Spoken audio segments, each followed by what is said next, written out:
시청자 여러분 안녕하십니까? 센 경제 매거진의 곽동수입니다. 얼마 전 금융위원회가 민영의료보험 개선안을 드디어 내놓았습니다. 3년간의 검토 끝에 새로운 제도를 선보이게 된 건데요. 기존의 보상 한도 100%에서 90%로 10% 줄었습니다. 그렇다면 당장 기존에 가입하신 분들은 어떻게 되는 건지 새로 가입한 분들도 궁금하실 텐데요. 오늘 센 경제 매거진에서 자세히 살펴드리도록 하겠습니다. 더 빠르고 실속 있는 뉴스, 더 센 뉴스 시작합니다.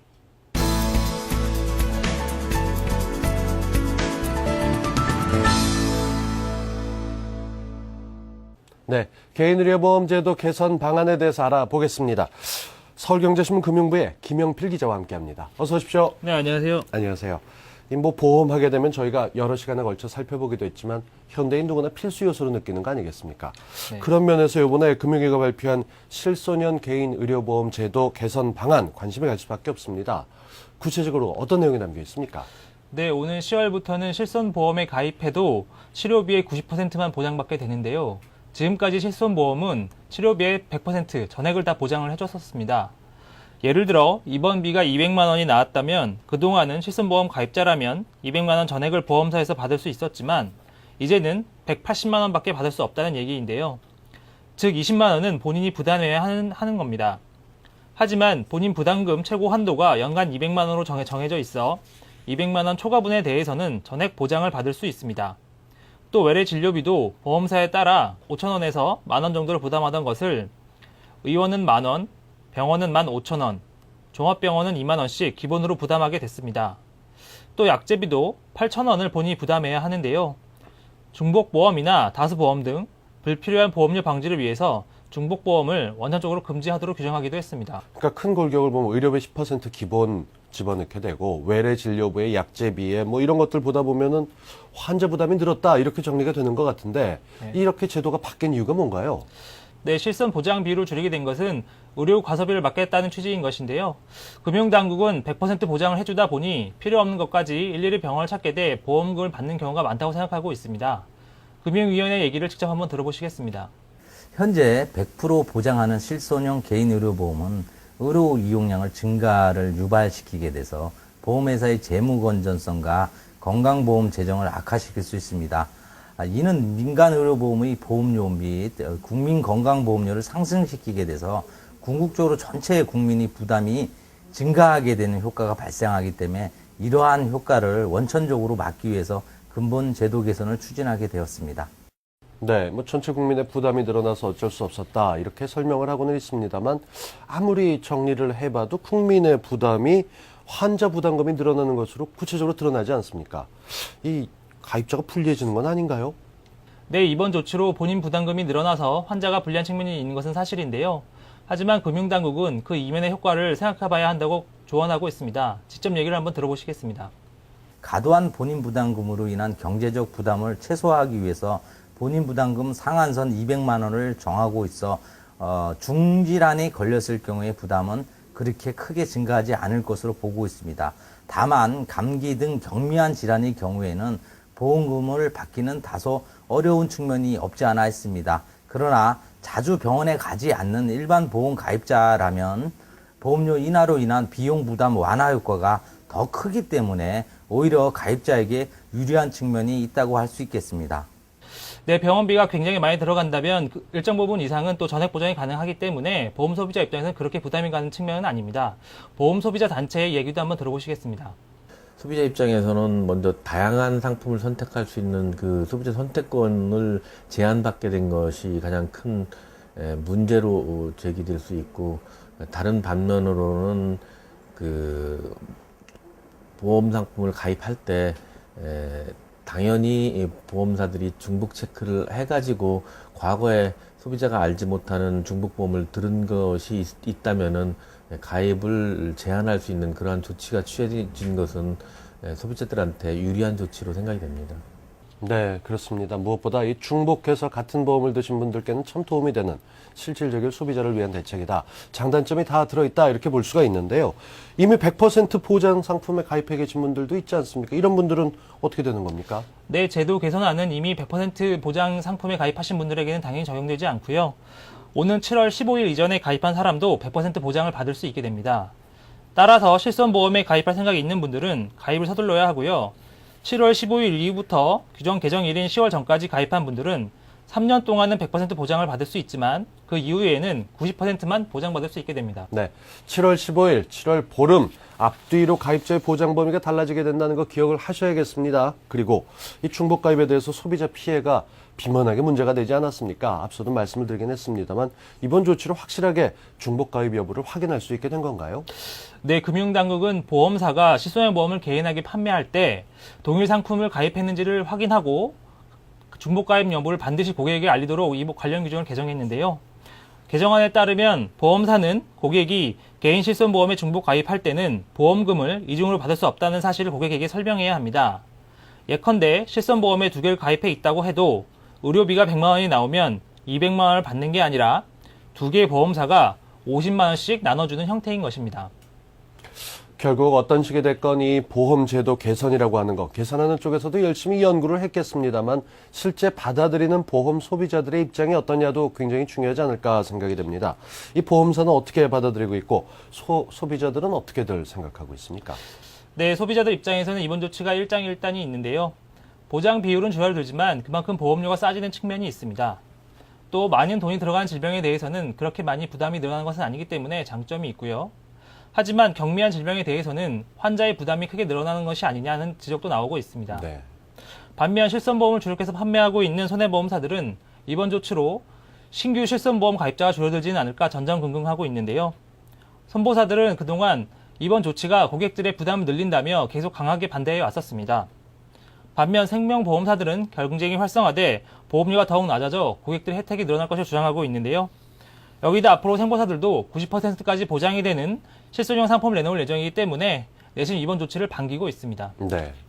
손보사의 영역에 생보사가 뛰어들고 서로 경쟁하고 하다 보면 아무래도 소비자의 입장은 좀 나아질 수도 있겠다 싶은 생각이 들기도 합니다만 그래도 가입할 때 반드시 알아두고 조심해야 될 점 있으면 좀 짚어주시죠. 네, 앞서 말씀드렸듯 100% 보장을 받기 원하시는 분들은 지금이라도 빨리 실손보험에 가입하시는 게 좋습니다. 또 실손 의료보험에서 중복 보상이 안 된다는 건 여러 개를 들수록 손해라는 말입니다. 때문에 중복 보상은 없는지 잘 체크하셔야 하고요. 무엇보다 보험을 가입할 땐 약관 내용이나 보장 내용을 정확히 이해하고 본인의 과거 질병이나 과거 치료 경력을 사실대로 고지하고 자필 설명하는 게 중요합니다. 네.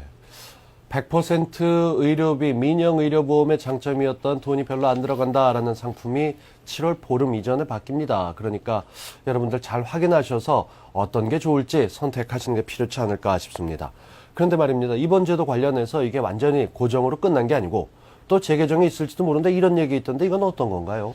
네, 금융당국은 앞으로 본인 부담금 제도를 더 적극적으로 개선해 나간다는 계획인데요. 직접 들어보시겠습니다. 근본 제도 개선으로 과도한 의료 이용 억제 효과가 향후 어느 정도 발생하는지 여부를 한 2, 3년 주기적으로 실증 분석을 해서 그 효과 정도에 따라서 본인 부담금 제도를 지속적으로 개선해 나갈 예정입니다. 네, 이번 조치가 과연 당국의 그런 바람대로 건강보험의 재정 안정과 개인의 보험료 부담을 경감시킬 수 있을지 지켜봐야겠습니다. 서울경제신문 금융부의 김영필 기자와 함께했습니다. 고맙습니다. 네, 감사합니다. 우리 경제에 반짝이는 흐름이 보이는 시간 재테크 플러스입니다. 요즘 웰빙족의 뚜렷한 흐름으로 DIY족이 자리를 잡았습니다. 이 말 그대로 제품이나 음식을 직접 만들어서 드시는 분들인데요. 스스로 한다는 즐거움도 있지만 세상에서 단 하나뿐인 무엇인가를 만든다는 거, 이 비용을 줄이고 재료비, 유통비 이런 것들의 부담보다 더 큰 만족을 불러오지 않을까 싶은 생각이 듭니다. 내 손으로 만드는 작은 세상 DIY를 재테크 플러스에서 만나보시죠.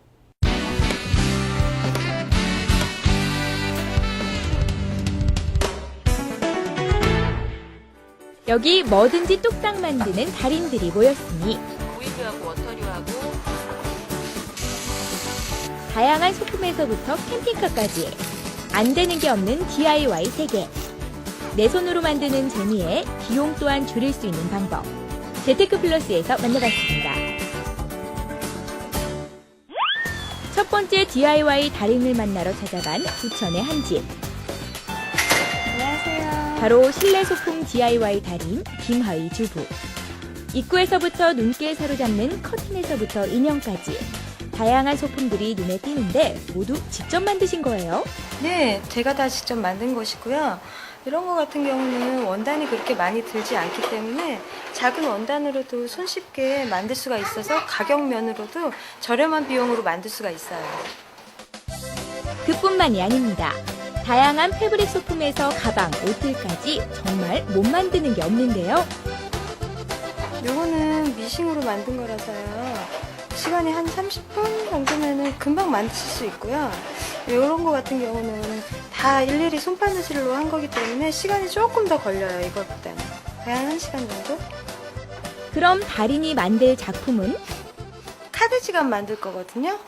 카드 뭐 많이들 갖고 다니시잖아요. 그래서 카드 넣을 수 있는 그 카드 지갑 만들 거예요. 제작진의 요청에 의해 즉석에서 만드는 카드 지갑. 재단을 한 다음 가위로 쓱싹, 미싱으로 둘둘 박으면 단 30분 만에 카드 지갑 완성. 다 완성됐습니다. 보기에도 예쁘고 참 편리해 보이죠? 이 모든 게 달인의 손길에서 탄생된 거라고 하는데요. 집에 이제 아이들 침대도 있고 어른 침대도 다 있는데 오래되면 좀 낡잖아요. 낡으니까 좀 이런 화사한 커버를 씌운다든가 아니면 이런 쿠션을 예쁘게 커버를 해서 포인트를 주면은 좀 더 화사하게 꾸밀 수가 있거든요.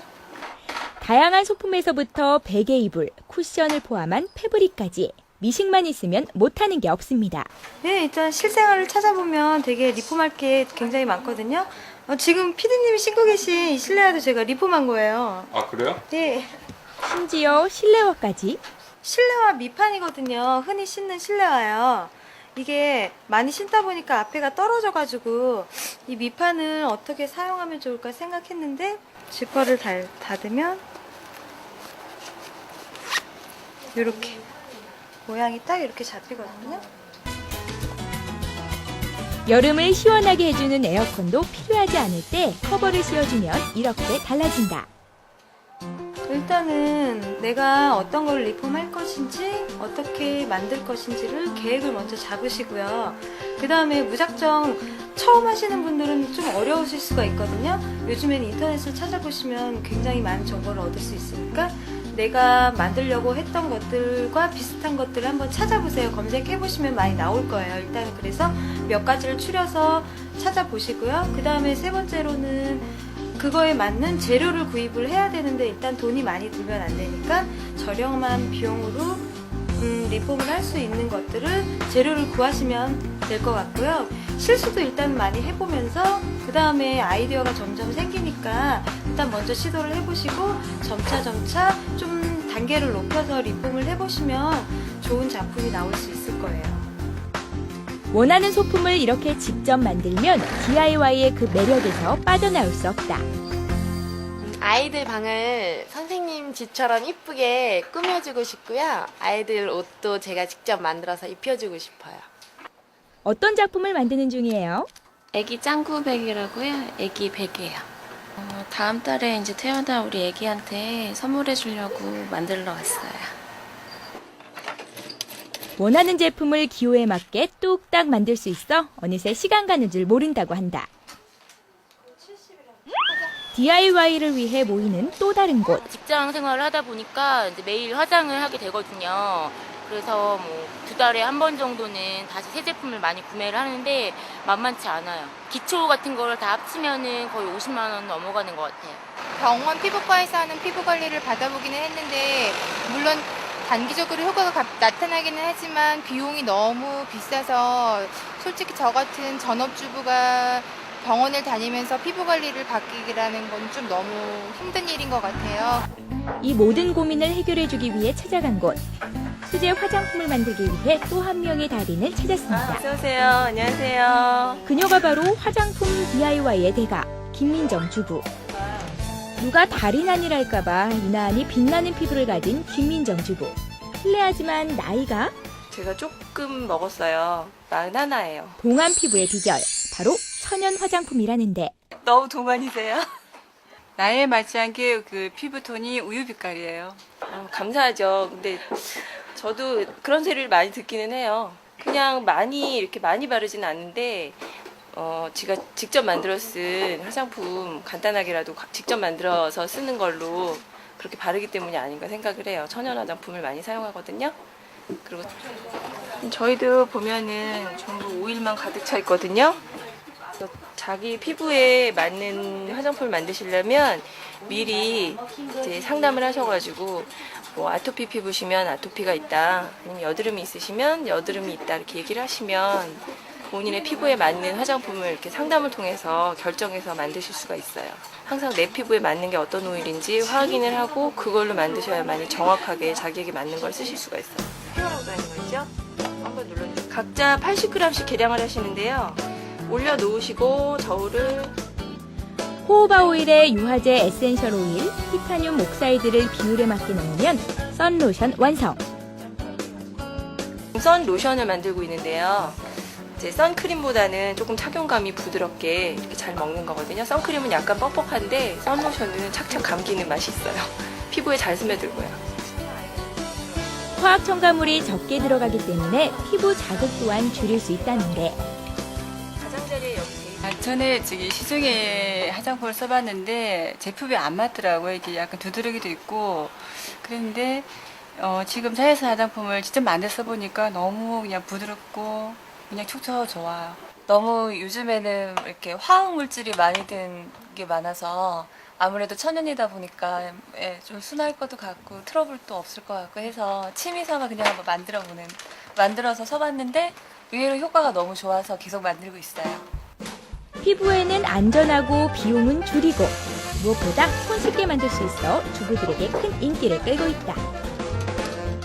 자기 피부에 맞는 거를 소량으로 그때그때 조금씩 만들어서 쓰실 수 있는 게 좋은 장점인 것 같고요. 그러다 보니까 낭비되는 부분이 없으니까 그런 이점이 좀 있는 것 같고요.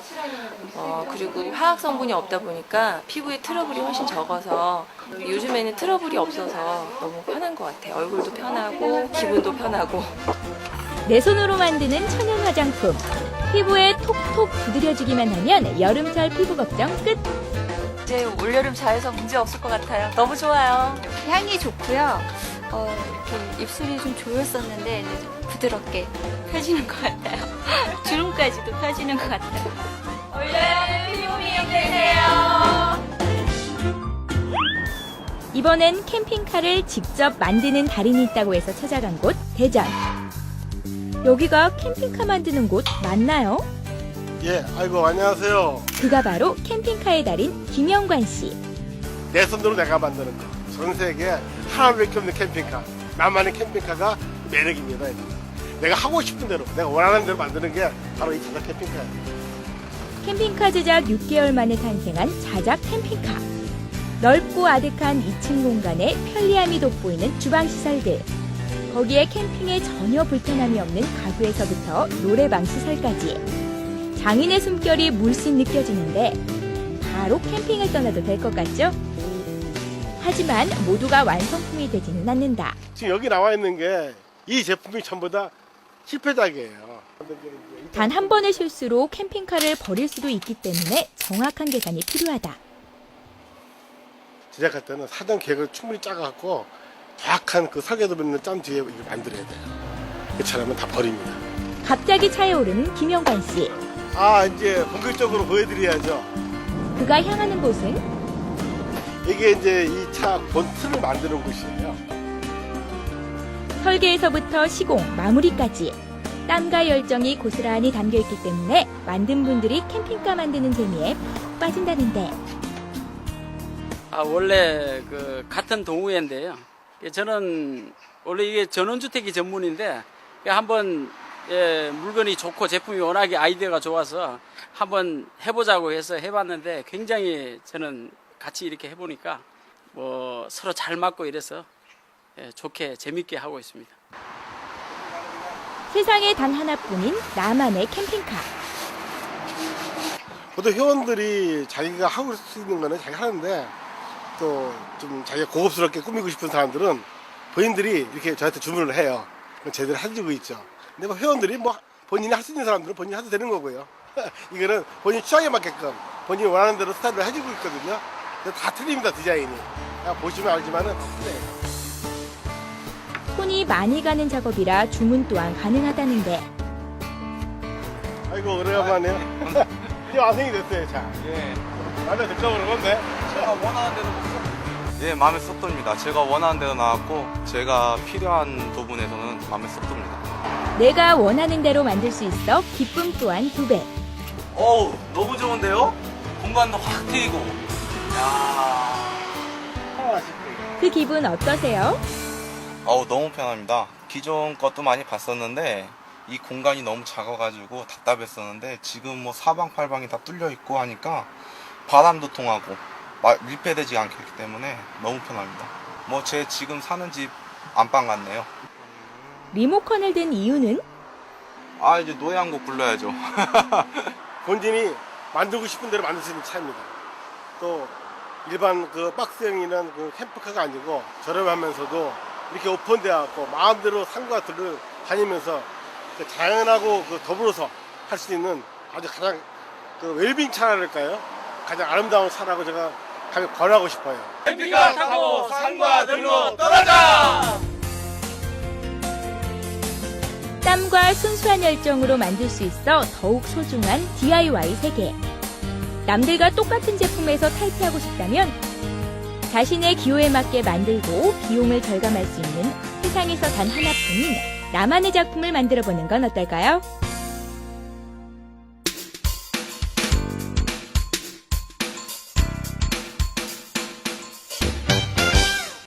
전문가와 함께하는 잘 벌고 잘 사는 법 시간입니다. 어떻게 하면 내 자산을 조금 더 불릴 수 있을까? 노후에 돈 걱정 없이 살 수 있을까? 현대인이라면 누구나 한 번쯤 하게 되는 자산 관리. 정말 어떻게 이 물음표에 똑똑한 해답을 뽑아낼 수 있을지 궁금하신 분들 이 시간 함께 해주시기 바랍니다. 알기 쉬운 재테크 하게 되면 바로 이분 생각하시는 분들 많을 텐데요. 종합금융 컨설팅 회사 알트윈에셋의 유평창 교육본부장 모십니다. 어서 오십시오. 네, 안녕하십니까. 반갑습니다. 이 요즘 경기 지표 이런 쪽에 불확실하다라는 단어만큼 꼭 맞는 게 없을 것 같습니다. 네, 그렇습니다. 어떤 분은 좀 회복이 됐다, 아니다 여러 가지 예측들이 나오는데 도대체 이럴 땐 자산 관리 어떻게 해야 됩니까? 뭐 여러 가지 경제 지표들이 많이 있습니다만 제가 볼 때는 4가지 지표만 정확하게 이해하면 항상 그 수익이 나는 자산을 네. 함께 갈 수 있다고 보는데요. 뭐 주가 지수라든가 또 환율 그리고 금리 그리고 물가 네. 이런 부분이 아마 가장 중요하지 않을까 싶어요. 예. 그 중에서도 이제 주가하고 물가는 사실 우상향하는 그런 사이클을 가지고 있습니다. 뭐 과거에 어떤 주가 지수가 1000포인트였다고 하면 2000포인트, 3000포인트 올라가는 모양새고요. 네. 그리고 이제 반면에 환율이라든가 금리는 일정한 박스권에서만 움직입니다. 잘만 그 사이클을 타시게 되면 돈을 벌 수 있는 기회가 많이 있을 것 같습니다. 네. 특히 예를 들어서 뭐 1억 원이 있다고 치면 이 4가지 관련된 상품이 이제 있는데 이 상품을 각 2,500만 원씩 분산해서 운용하게 되면 예. 어느 한 해를 기준해 본다면은 반드시 1등하는 그런 수익률이 나올 거란 말이죠. 예. 그래서 그 1등하는 수익률을 실현을 하는 것이 중요합니다. 그렇지 않고 그냥 두고만 계시면은 평가 손익만 반영이 되는 것이죠. 즉 돈이 안 되면서 기분만 좋았다 나빴다 하는. 네. 그러면서 반대로 이제 꼴찌하는 자산도 있을 거 아니겠습니까? 그럼요. 그럴 경우에는 좀 인내심을 가지고 좀 유지하시는 그런 좀 사이클을 이해하신다면 유지하시는 게 좋겠습니다. 네. 물론 이 어떤 상품들은 그 여윳돈으로 하셔야지만이 그 수익률이 나빴을 때 잘 참아갈 수 있겠죠. 그러니까 이 4개 가운데서 주가, 환율, 금리, 물가를 반영한 상품 어느가 하나를 딱 집어서 거기에 모두 다 투자하는 게 아니라 그렇습니다. 골고루 제대로 투자해서 1등하는 녀석도 있고 떨어지는 것도 있다 보면 이게 조화를 이룰 것이다. 네, 그렇습니다. 네, 아주 와서 닿는 얘기입니다. 그런가 하면은 이게 뭐 당장 상품의 특수성도 있지만 시기를 좀 길게 봐야 되는 것들도 있지 않습니까? 네, 물론입니다. 예를 들어서 우리가 전쟁과 전투라는 것에 이제 비유를 해본다면 어차피 자산관리 시장도 상당히 치열합니다. 네. 그래서 전쟁에서 이기는 것이 목적인데 전투에서만 이기고 전쟁에서 지는 경우가 있을 수 있습니다. 예. 사실 일평생이다 한평생이다 이런 얘기를 하지 않습니까? 그럼요. 그 의미는 한 번밖에 없는 인생이다 이렇게 볼 수 있습니다. 그런데 큰 틀에서 거시경제 포트폴리오를 어떤 금융상품 포트폴리오를 여러 번 고친다든가 하면은 그 기회비용이 엄청나게 많이 부담될 수가 있습니다. 그래서 전문가의 도움 받는 게 좋은데요. 최초에 한 번은 거시경제 거시 차원에서 자산 관리 어떤 포트폴리오를 짜놓고요. 그러고 나서 1년이나 2년에 한 번씩 네. 미시적인 그 수정 보완을 하는 것이 가장 이상적으로 보입니다. 네. 결국은 그 전략적인 자산관리 포트폴리오라고 하고 또 미시적인 부분은 전술적인 자산관리 포트폴리오라고 하는데 두 가지를 적절하게 혼합해서 활용하는 것이 좋겠습니다. 네. 큰 틀을 세워서 정확하게 멀리 쳐다보면서 작은 것도 놓치지 않게 보완을 해나가야 된다. 아마 자산 관리하시는 분들은 이 기관 투자가 뭐 개인 투자가 수익률이 서로 엇박자가 나는 걸 보면서도 네. 정말 중요하기 때문에 이런 것들을 잘 봐야 된다는 점에 공감은 하실 텐데 네. 문제는 이게 알고 있는 것과 실제 하는 건 상당한 차이가 있습니다. 이 구체적으로 어떻게 전략을 세워야 될까요? 제가 한번 자산 투자 전략 5개명해서 만들어 봤습니다. 네. 5가지를 한번 이제 읽어보면 투자 성향에 맞는 자산 상품을 일단 선택을 하고요. 그리고 우선 목적을 세우고 나중에 가입을 하는, 그리고 비과세나 저시 상품에다가 제일 우선적으로 가입을 하고요. 그리고 세테크 전략은 수립하지 않으면 사실은 그 기회 어떤 세금적인 측면에서 기회소득을 그렇죠. 포기하는 것 마찬가지죠. 그리고 다만에 본인만의 분산 투자 원칙을 만들어서 꼭 지키자라는 5가지 5개명을 말씀드리고 싶습니다. 네. 이렇게 자산 투자 전략 5개명을 알려주셨으니까 이제 좀 하나하나 차근차근 살펴보죠. 네. 우선 투자 성향 하면 제가 볼 때는 대한민국 사람들 대부분은 저위험 고수익을 원하는 것 같습니다. 네. 이건 전 세계 어디든 다 그럴 것 같은데요. 네. 네. 그러다 보니까 아무래도 좀 안타깝게도 사기적인 그런 그 어떤 자산에도 꼬임에 빠져서 네. 이제 상당히 손실을 보는 경우도 많이 있는데 보통 시중에 나와 있는 투자 성향 질문지는 5가지가 보통 나와 있습니다. 보통 보수형, 뭐 안정형, 또는 공격형 이렇게 이제 5가지 되는데 네. 보시면은 보수형일 경우에는 사실은 주식이 하나도 없습니다. 주식 관련 상품이. 그리고 공격형인 경우에는 반대로 아주 기본적인 상품이 또 세팅되어 있거든요. 네. 무슨 얘기냐면은 아무리 공격적인 분이라도 기본적인 자산 관리를 지키는 그런 상품으로 일부러 가져가야 된다. 이런 의미로 해석할 수 있겠고요. 그리고 선목적 후가입은 저도 현장에서 상담을 많이 드리고 있는데 금융상품을 가입하거나 부동산을 가지고 계신 분들 말씀 들어보면 네. 왜 준비하셨습니까? 라고 이제 본다면은 수익률이 높아서 네. 준비했다, 가입했다 이런 분들이 많으세요. 결국은 본인의 재무 목표는 등한시하고 단지 재테크적인 그렇죠, 그렇죠. 측면에서만 접근하고 있다는 것이 안타깝습니다. 그러다 보니까 수익률이 나쁜 시기가 되면은 매우 실망하고 그렇네요. 그리고 원망하고 뭐 또 그때 관련 전문가들의 이야기를 듣고서 하신 분도 사실은 좀 많이 피해를 입을 수가 있죠. 네. 그래서 우선 선 목적을 수립한 다음에 나중에 가입하는 것이 필요하다라고 봅니다. 네.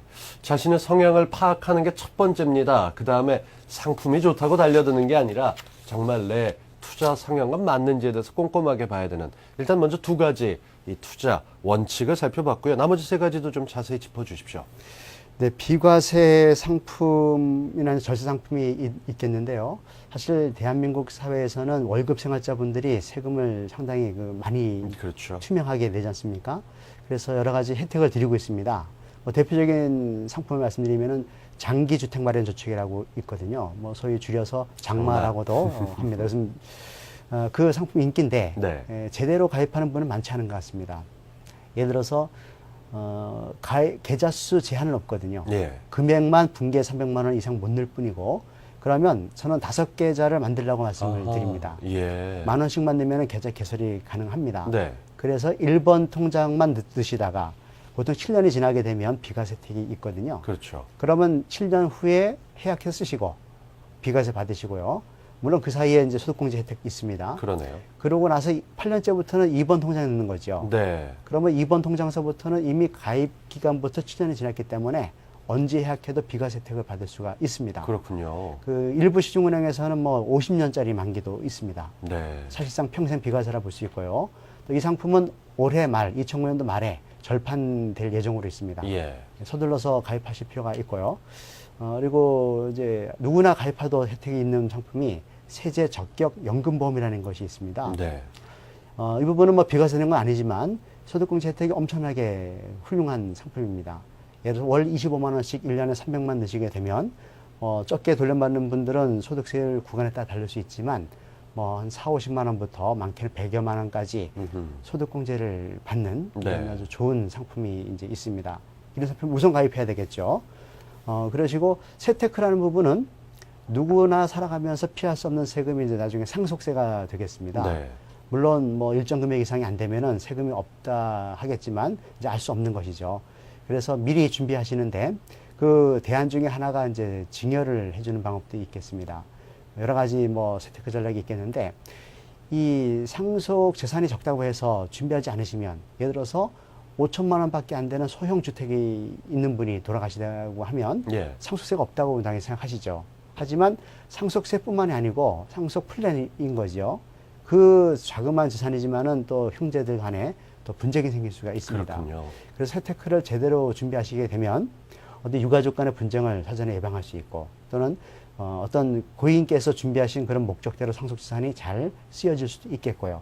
그리고 아예 처음부터 자녀들에게 상속에 대한 그 기대를 심어주지 않음으로 인해 가지고서 사회 적응력, 즉 독립적인 그런 마인드를 형성할 수도 있겠습니다. 네, 이 세금 얘기는 정말 살펴봐야 될 것이고요. 네, 그러시면서 이제 그 기간별 투자 기간별로 적정한 기대 수익률도 좀 말씀을 드리고 싶은데요. 네. 현재 보면 저금리 시대가 되고 있지 않습니까? 그렇죠. 그러다 보니까 아무래도 투자 상품에 대한 수익률도 높지 않게 나오는 것이 현실입니다. 그래서 보통 단기, 중기, 장기, 그리고 저위험, 중위험, 고위험 6개 그 어떤 팩트를 놓고서 살펴보면 최저 한 4% 정도가 좋을 것 같고요. 예. 제일 아무리 높게 기대한다 하더라도 12% 이상은 기대하시면 좀 욕심이 아닐까 하는 생각을 이제 해봤습니다. 네. 결국 이런저런 걸 보다 보면은 여러 가지 생각을 하게 됩니다. 어르신분들은 예전에 금리 좋을 땐 16%, 18% 이런 때도 있었는데 내가 한 10%대를 보고 이렇게 투자해야 되나 답답해 하시는 분들도 계실 텐데 이 세테크 놓치게 되면 그나마 더 잃게 된다는 거 기억을 하시고요.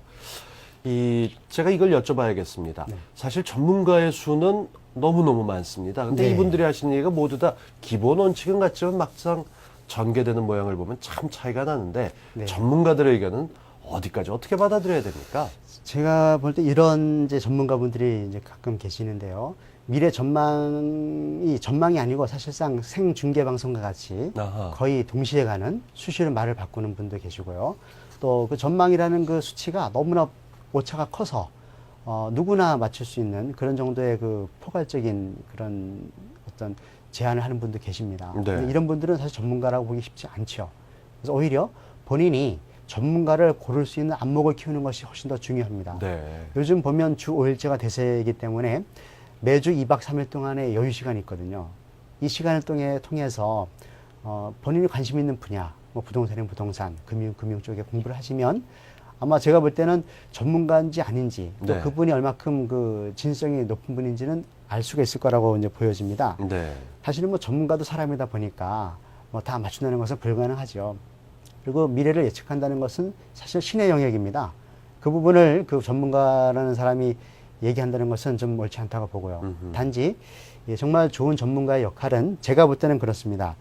예측에 근거한 투자 권유만 하는 것이 아니고 어떤 의뢰인의 또는 네. 그 일반 시청자분들의 투자 성향을 정확하게 알려드리고 그리고 같은 위험이라면 수익을 조금 높게 간다든가 또는 같은 수익이라면은 위험들을 낮추는 예. 이러한 조언하는 분들이 정말 좋은 전문가 아닌가 싶습니다. 그리고 전문가 얘기는 사실 조언 정도로만 이해하셔야지 그 이야기를 믿고서 거액의 투자를 한다든가 했을 때 혹시라도 원금 손실을 보거나 하면 아무도 책임져 주지 않는다는 것이죠. 그렇죠. 예. 뭐 당신이 투자 지침을 내려준 것을 내가 실행할 텐데 잘못될 경우 공동 책임으로 한다. 이런 거 할 때 덥석 계약할 전문가는 그 어디도 없을 겁니다. 결국 모든 투자의 책임은 투자자 자신에게 있다 볼 수 있는데 때문에 이런 얘기들도 많이 합니다. 명확한 투자 철학을 세워놓지 않으면 두고두고 후회한다. 많이는 들어봤는데 이게 생각보다 쉽지 않거든요. 이거 어떻게 하면 좋은지 좀 풀어서 설명해 주십시오. 네, 예를 들어보면은요. 좋은 가정 교육을 받은 아이들 집에 가보면 대부분 좋은 가훈이 있습니다. 뭐 정직하게 살자라든가 뭐 이런 가훈이 있지 않습니까? 그런 가훈을 늘 바라보면서 큰 아이들은 상당히 그 올바른 그런 투자 철학을 가질 수 있는 확률이 높겠죠. 지금도 늦지 않았습니다. 예를 들어서 본인의 투자 성향은 원금을 잃으면 잠을 못 주무시는 분인데 주식에다 직접 투자를 하고 있거나 아하. 또는 수입이 너무 작아서 어차피 이 수입 가지고서는 여러 가지 재무 목표를 달성할 수가 없다고 보면 아무래도 좀 이렇게 하이 리스크 하이 리턴, 네. 즉 고수익 상품으로 가야 될 수가 있는데 반대로 하게 되면은 이제 고통을 느끼게 됩니다. 그럼요. 예를 들어서 경제 TV를 보면서 이제 고통을 느끼는 분이 많이 있습니다. 늘 일희일비 하는 것이죠. 주식 투자를 하거나 이랬을 때. 그리고 현재 보유하고 있는 기왕에 보유하고 있는 자산에 대한 어떤 그 자기가 구입한 이유라든가 또는 앞으로 이것이 정말 계속 필요한 것인지 아니면 더 키워야 될 것인지 줄여야 될 것인지에 대한 것을 미리 이 타이밍을 설정해 놓으시고 네. 기다리는 것도 좋은 방법이라고 볼 수 있습니다. 네. 한편에서는 재무 설계를 잘하고 있지만 늘 이 흐름을 깨놓는 게 갑작스러운 사건이 생기거나 네. 급전이 필요하게 될 때 모든 계획들이 허물어집니다. 네. 이런 거 대비하는 방법도 있지 않을까 싶은데요. 그래서 저는 인생에서 2대 두 가지 필수 플랜이라는 것을 한번 주장해 봤습니다. 네. 예를 들어서 제1 플랜이라고 하면 이제 영순위 준비를 해야겠죠. 영순위로. 이제 살다 보면 여러 가지 이제 리스크가 있습니다. 그 리스크라는 것은 뭐 조기 사망이라든가 갑작스러운 실직이라든가 아니면 뭐 장애를 입었다든가 또는 돈이 많이 들어가는 치명적인 질병에 걸려서 경제적으로 어려움을 겪는다든가 아니면은 어떤 손해배상 책임을 가해자가 되셔가지고 손해배상 책임을 져야 된다든가 이럴 경우에는 사실 준비된 자산이 충분하면은 관계가 없지만 네. 그렇지 못할 때는 미리 준비를 해줘야 되는 것이죠. 그렇죠. 물론 그 피해 금액의 뭐 상당히 작은 부분이겠죠. 보통 이제 보험 상품으로 준비가 많이 될 것인데 그런 상품으로 준비하는 것이 라이프 리스크 회피한다고 볼 수 있고요. 그 두 번째 플랜은 사실 그 생활비가 가장 중요한 재무 목표입니다. 생활비 즉 잘 먹고 잘 산다는 것은 뭐냐 하면 언제라도 따뜻한 식사와 안락한 잠자리가 보장될 수 있다고 하면 뭐 직업이 없거나 뭐 재산이 많지 않아도 삶의 어떤 그런 고통을 많이 못 느끼는 부분입니다. 그래서 생활비 캐시플로우를 확보하는 플랜을 꼭 세워야 되겠습니다. 네. 물론 이 생활비를 이제 확보하는 그 플랜은 뭐 공적연금이 있겠고요. 아니면은 뭐 개인연금도 있겠고, 아니면 상가 월세라든가, 네. 아니면 뭐 이자소득이라든가 배당소득 이런 것들이 해당이 될 수 있겠죠. 아마 오늘 들으신 분들 잘 아실 겁니다. 이 투자 전략 5개명도 기억하셔야겠고 지금 두 가지 플랜까지도 놓치지 않으셔야 될 것 같은데 내 자신의 자산을 지키는 법, 큰 틀을 살펴봤다면 이제 다음 주는 어떤 내용 알려주시겠습니까? 네, 모든 사실 재무 설계라든가 재테크 목표는 노후 문제를 해결하는 데 있습니다. 인생의 사계절이 있다면 겨울이 가장 길고 이제 힘들 것인데요. 지금 현재 재산이 아무리 많다 하더라도 그 재산을 온전하게 지키지 못하면 노후에 생활비로 그 쓰여지는 보장이 없거든요. 그래서 가장 순서는 늦지만, 가장 중요한 순서는 늦지만 가장 큰 금액을 준비해야 되는 노후 재무계획 수립에 대해서 말씀을 드리도록 하겠습니다. 네. 안락한 노후는 아니어도 불안감 없는 노후를 꿈꾸시는 분들 어떻게 대비해야 될지 다음 시간도 함께 해주십시오. 알트윈 에셋의 유평창 교육본부장이었습니다. 본부장님 고맙습니다. 네, 감사합니다. 우리나라 보험 설계사의 수는 약 20만 명. 그중에서 매년 보험왕 타이틀을 거머쥐는 분은 채 50분도 되지 않습니다. 그만큼 보험 설계사의 무대는 치열한 경쟁이 필수적이다 이렇게 얘기할 수 있을 텐데요. 이런 정글 속에서도 4년째 보험왕 타이틀을 지키고 있는 분이 있습니다. 왕중의 왕 유현숙 씨. 한 가정의 주부에서 보험왕으로 그녀의 특별한 시간관리 방법과 성공 비결 오늘 퍼스트 클래스에서 만나봅니다.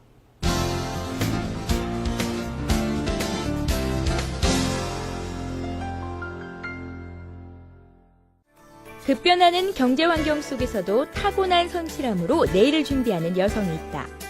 그녀가 성사시킨 계약 유지율만 99.8%. 개인 회원 1,200명을 관리하며 보험 여왕이 된 유현숙 씨.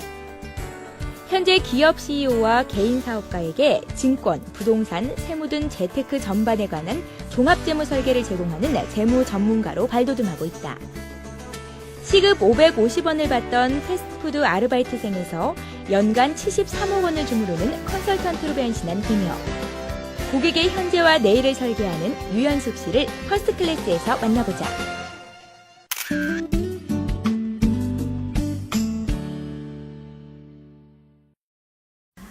시작한 계기는 아주 단순했어요. 그냥 제가 결혼하고 집에 한 1년 정도 그냥 이제 신혼이었으니까 그냥 이제 집에 무료하게 있다가 일을 한번 시작을 해보자. 그러던 와중에 이제 우연하게 친구가 어떤 회사에서, 그것도 보험회사라고 얘기 안 했거든요. 교육을 받으면 뭐 하루에 교통비도 주고 뭐 식사도 주고 좋은 교육이라고 해서 그냥 단순하게 한번 시작을 했었던 것 같아요. 근데 나와서 보니까 그게 보험이었고 영업이라는 게 정말 할수록 매력 있는 직업이었구나. 그래서 시작하게 된 것 같아요. 일단 저는 1년 계획을 먼저 세워요.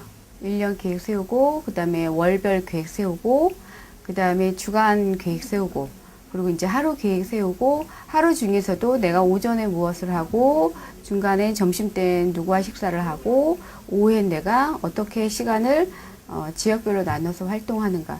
이래서 제가 물론 굉장히 바쁜 사람에도 불구하고, 그 시간 타임에 맞게 움직이니까 별로 이렇게 분주하게 복잡하지는 않은 것 같더라고요. 그래서 제일 중요한 거는 계획적으로 정말 움직이는 거. 그게 가장 중요한 것 같아요.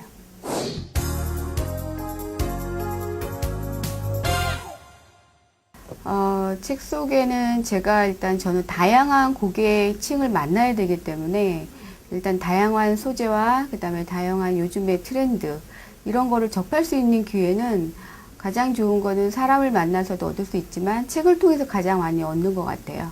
그리고 그 책 속에는 제가 정말 고객한테 알려주는 이야기도 있고 제가 몰랐던 정보도 알 수 있고 그래서 제가 뭐 책을 정말 자주 사면 더 좋은 거지만 특별하게 제가 이제 급여날 다음에는 정말 내가 모을 수 있는 거는 정말 이 책 좋은 책들이구나. 그래서 제가 그런 의미를 두고 항상 그 급여날 제가 이제 저만의 이제 선물이죠. 제가 할 수 있는 매일매일 일들이 생기지 않아서 제가 열심히 할 수밖에 없지 않나 이런 생각이 들어요. 그러니까 저를 매일 기다리시는 고객님들, 그 다음에 아니면 정말 제가 이제 그날 계획에 따라서 움직일 때는 저 자신을 한 번도 이렇게 늦추거나 정말 빼면 그 일을 잘 수행하기 힘들거든요. 그런 고객님들한테 불편이 가고 불만이 생길 수도 있기 때문에 그거를 잘 분배를 하고 잘 계획을 하다 보면 그게 스스로 에너지가 되는 것 같아요. 보람도 되고. 그래서 제가 어떤 날은 정말 하루 그 빡빡한 스케줄 속에서도 집에 가서 가만히 이렇게 쉴 때면 내가 이렇게 오늘 하루도 참 보람되게 일을 할 수 있는 건 정말 나를 기다려주고 반갑게 맞아주는 고객님들 때문에 그게 이제 첫 번째 이유라고 보면 두 번째는 그래도 이제 집에 돌아와서 이제 가족이 있기 때문에 그런 힘을 받고 또 일을 하지 않나 그렇게 생각을 합니다. 그러니까 다른 뭐 원동력은 저한테 발생하는 에너지를 가장 긍정의 힘으로 받아들이는 그런 것도 가장 중요한 것 같고요. 물론 세 가지가 고객, 가족, 그 다음에 제가 매일 에너지를 발행할 수 있는 이런 저의 이제 긍정의 힘, 그게 가장 큰 원동력인 것 같아요.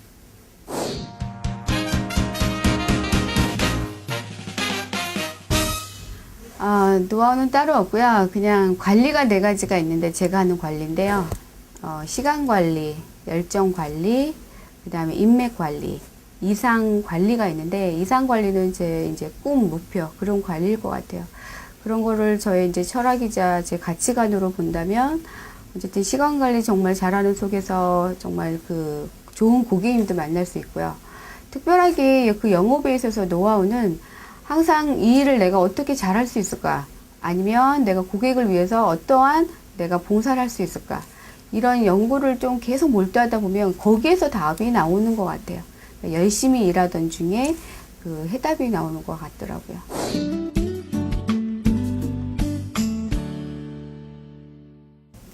앞으로의 계획은 이제 저 개인적인 계획은요. 일단 저희 가족 건강, 그 다음에 제 건강 관리 이런 게 이제 일차적인 계획이고 2차적인 계획은 저희 이제 회사의 저희 팀원들 그리고 저처럼 일하시는 모든 F인들이 정말 이제 그 성공의 맛을 느낄 수 있는 그런 게 이제 저희 또 다른 희망이고요. 그리고 장기적으로 봤을 때는 제가 하고 있는 이 일이 정말 국가 경제에 이바지를 했으면 하는 제 작은 소망입니다. 그러니까 가난도 대물림되고 상속된다고 하잖아요. 그러니까 저희가 하고 있는 이 고객 재정 관리를 해드리는 물론 많이 가지고 계시는 부자들도 있고 없으신 어려우신 분들도 있는데 그 계층에 맞는 제가 적절한 재정 관리를 통해서 정말 나름대로의 꿈과 소신을 갖고 열심히 일하실 수 있는 그런 어떤 재정 전문가로서 제가 남고 싶고요. 존경받는 FP로서 남는 게 저의 정말 작은 소망입니다.